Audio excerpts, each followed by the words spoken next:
In order to create our first web application using Django, we have to initialize our project. So I have created a folder named Django_projects. After that, open the command prompt or terminal if you are in Mac in this folder. So for that I will click here and then I will type cmd and then I will press the enter key. Or you can also open the command prompt from the start menu and then navigate to this folder. Now after that, the first thing you have to type here is Django-admin.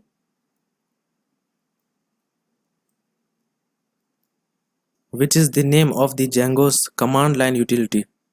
After that you have to type here start project.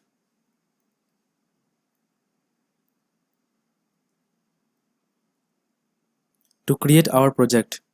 After that you have to type here the name of the project, which in this case I will type here hello world. So I will type here hello_world. So the command is Django-admin start project and the name of your project, which in this case is hello world. After that press the enter key. Now I will close this command prompt and then I will double click on this folder. And then inside this folder I will right click and then choose this open with code option.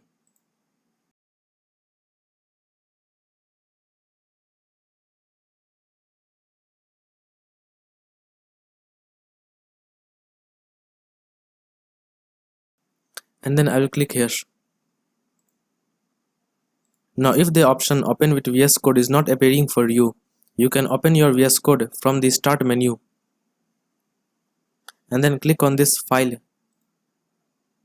and then you have to click on this open folder option and then choose your hello world folder.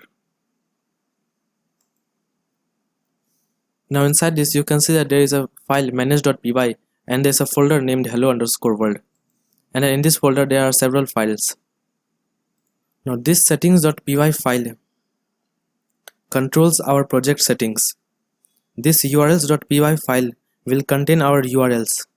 This wsgi.py file, which stands for Web Server Gateway Interface, helps Django serve web pages.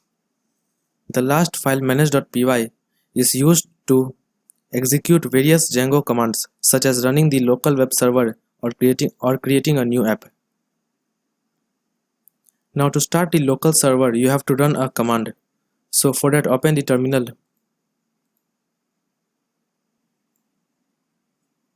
After that here you have to type python manage.py run server. And then you have to press the enter key. Now you can see that this server has started on this port 8000. Ignore these warnings for now, we will fix them later. Now press the control key and then click on this link. Now you can see the default home page of the Django application.